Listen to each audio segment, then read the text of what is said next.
Ini pula komen daripada netizen terhadap isu yang baru dibacakan sebentar tadi, iaitu penjelasan dan penyataan daripada Saleh Said Kuruak yang mengatakan bahawa ringgit jatuh, pembangkang juga salah kerana asik cakap tukar kerajaan. Ini telah membawa satu sentimen yang menyebabkan para pelabur kurang keyakinan dan dah muak dengan Malaysia. Akhirnya Muhyiddin jawab dakwaan tersebut. Terpulang pada anda, apa komen anda terhadap komen daripada Muhyiddin ini? Tapi ramai penyokong Pakatan Harapan PN yang menyerang semula Muhyiddin apabila Muhyiddin kata, salahkan pembangkang ringgit jatuh tanda kerajaan tak bertanggungjawab.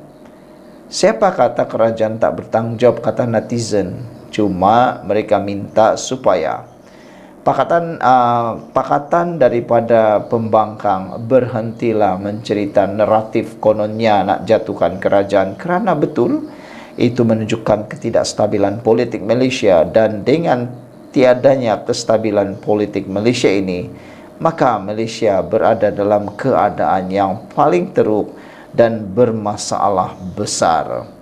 Saudara-saudara sekalian, perlu diperjelas di sini bahawa negara ini perlu segera menanganinya. Walaupun Muhyiddin kata salahkan pembangkang ringgit jatuh tanda kerajaan tak bertanggungjawab, ramai orang yang marah dengan pendedahan Muhyiddin itu. Saya nak salahkan pembangkang, semua nak salahkan pembangkang, sekarang siapa kerajaan, kata Muhyiddin. Demikian reaksi bekas Perdana Menteri Muhyiddin Yassin ketika menjawab isu kejatuhan nilai ringgit. Menurut laporan harian Metro, Presiden Bersatu itu berkata kerajaan perlu bertanggungjawab sepenuhnya terhadap kejatuhan nilai ringgit dan tidak menyalahkan pihak lain, terutama pembangkang. Dia menyalahkan kerajaan sebagai gagal mengurus ekonomi negara, tetapi lebih cenderung kepada ketidakjujuran, janji tidak ditepati, serta tidak mampu menurunkan harga barang, kata Muhyiddin. Kerajaan patut bertanggungjawab. Kalau benda tak elok nak salahkan pembangkang, itu tandanya kerajaan sudah hilang atau sudah tidak bertanggungjawab, kata Muhyiddin. Isunya sekarang ialah kerajaan sudah tidak diyakini atau tidak dipercaya mampu menguruskan negara dari segi ekonomi dan ekspor import. Walau bagaimanapun, saya masih lagi berfikir saya lebih bersetuju dengan apa yang didedahkan oleh Saleh Said Kuruak ini. Apabila beliau kata ringgit jatuh itu juga adalah kerana salah, ataupun pembangkang juga salah kerana mereka asik cakap tentang tukar kerajaan. Apabila bercakap tentang tukar kerajaan, ia menyebabkan kestabilan politik terganggu. Kestabilan politik ialah kunci keyakinan pelabur asing di negara ini dan memberi kesan terhadap pertukaran mata wang tempatan. Sekian dulu untuk kali ini. Jangan lupa tinggalkan komen anda, tekan butang subscribe. Kita jumpa lagi. Bye-bye. Salam sejahtera. Di luar sana, di media sosial, banyak bercakap tentang ringgit jatuh. Yang dipersalahkan hanya Perdana Menteri Anwar Ibrahim. Tetapi rupa-rupanya meludah ke langit kena muka sendiri. Walau cuba mengaitkan kejatuhan ringgit ini kononnya disebabkan oleh kerajaan dan kerana ketidakseriusan Anwar Ibrahim. Kononnya Anwar Ibrahim tidak serius.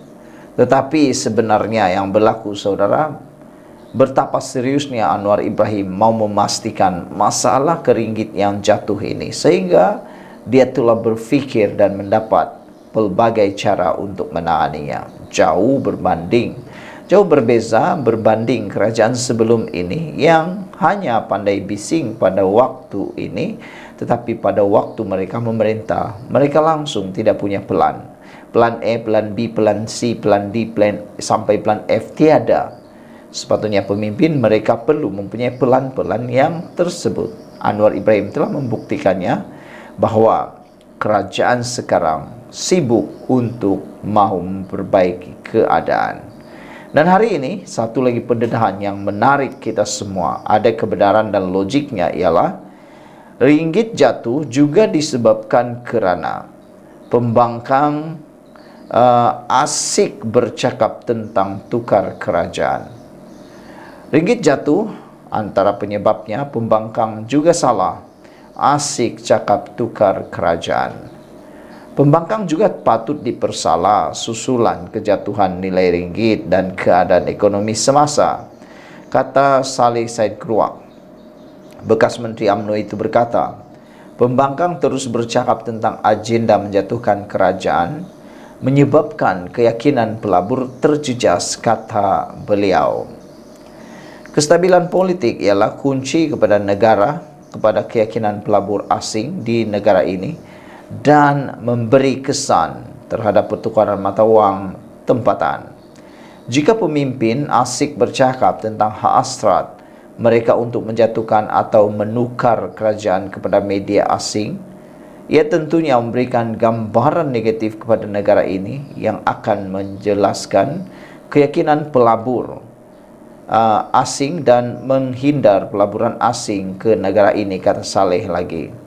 Justru katanya mereka patut berhenti menjejaskan kestabilan politik dan sabotaj terhadap ekonomi dan meletakkan tanggungjawab penuh kepada kerajaan semata-mata.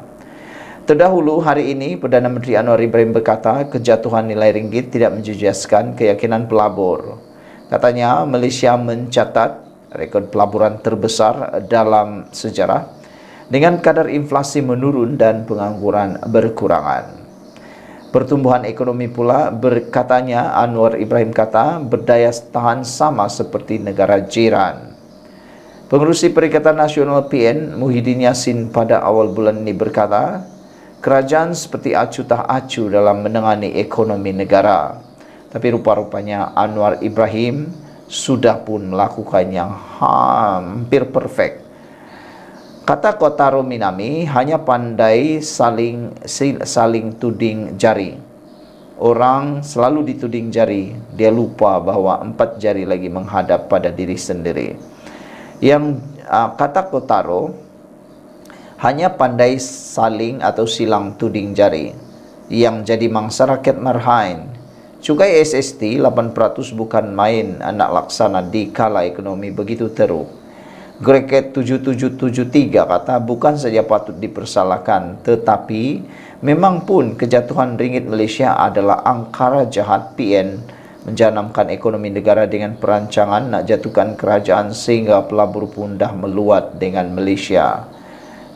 Ini kata Greket, manusia yang bodoh lagi bangang saja yang tak tahu, kata beliau. Saudara-saudara sekalian, Tok Mudim menulis tentang perkara ini. Nombor 1, Fixed Foreign Exchange Rate. Kedua, Free Capital Movement. Ketiga, Independent Monetary Policy. Setiap negara cuma boleh kukuhkan 2 daripada 3 opsi di atas sahaja. China memilih 1 dan 3, Singapura memilih 1 dan 2. Malaysia memilih 2 dan 3, pelaburan atau pelabur dipengaruhi oleh nombor 2. Penukaran kerajaan seperti yang diumumkan pembangkang akan mempengaruhi 2 dan 3, kata laporan ini. Mr. Sakau pula kata lebih lama Madani menjadi kerajaan, lebih ramai akan disiasat. Mereka tiada pilihan dan 3R sangat membantu Madani. Sekian dulu untuk kali ini. Jangan lupa tinggalkan komen anda, tekan butang subscribe. Jumpa lagi. Bye-bye. Salam sejahtera. Ini kalilah Mahathir dalam susah yang paling besar. Mahathir dalam situasi yang paling getir. Ini kerana akhirnya dalam laporan di myqm.net menulis Mahathir berisiko ditahan jika tak sertai RCI Batu Putih bila dipanggil. Ini pastinya mengganggu pemikiran Tun Mahathir sekarang. Ini pastinya menjadi hantu dan menjadi duri dalam daging dalam kehidupan Mahathir sekarang. berkaitan dengan kedaulatan Batu Putih. Dan baru-baru ini Ketua Duli Yang Maha Mulia di Pertuan Agung telah pun memperkenankan supaya RCI berkait Batu Putih diteruskan dan juga telah diperkenan oleh Baginda. Dan akhirnya Mahathir kalau tidak bersedia dipanggil, beliau boleh ditahan jika tak sertai RCI Batu Putih bila dipanggil. Seorang peguam berkata Dr. Mahathir Mohamad berisiko diberi waran tangkap sekiranya beliau tidak endah apabila dipanggil untuk menghadap Suruhanjaya Siasatan Diraja RCI bagi meneliti isu berkaitan Batu Putih, Pulau Batu Putih, Batuan Tengah dan Tubir Selatan. SN Nair berkata, Seksyen 8 Akta Suruhanjaya Siasatan menetapkan bahawa Pesuruhjaya mempunyai kuasa untuk memanggil sesiapapun bagi memberi keterangan atau menyerahkan dokumen dalam milikan mereka. Mereka boleh mengeluarkan waran tangkap untuk memaksa kehadiran mana-mana individu, katanya kepada FMT. Peguam itu yang pernah mewakili saksi dalam 2 RCI sebelum ini percaya bekas Perdana Menteri itu akan menjadi saksi penting dalam sebarang siasatan berkenan isu itu. Beliau mengulas kenyataan oleh Peguam Mahathir Rafiq Rashid Ali minggu lepas bahawa Mahathir mungkin tidak akan menyertai prosiding RCI itu selagi ia dipengerusikan oleh bekas Ketua Hakim Negara Raus Sharif. Rafiq mendakwa pelantikan Raus sebagai pengurusi RCI itu bertentangan dengan prinsip keadilan asasi, memandangkan beliau pihak yang berkepentingan. Menurutnya, Mahathir pada 2017 memfailkan permohonan semakan bagi mencabar keabsahan pelantikan Raus sebagai hakim tambahan Mahkamah Persekutuan melepasi usia perseraan ditetapkan dalam perlembagaan. Mahathir menjadi Perdana Menteri untuk kali kedua pada 10 Mei 2018 selepas Pakatan Harapan memenangi pilihan raya umum dan kemudian meletak jawatan pada Februari tahun 2020. Rafiq berkata Raus menemui Mahathir pada 15 Mei 2018 untuk menyuarakan hasrat meletak jawatan sebagai Ketua Hakim. Raus kemudian mengutus surat peletakan jawatan kepada Yang di-Pertuan Agong pada 7 Jun 2018 yang diperkenan 4 hari kemudian.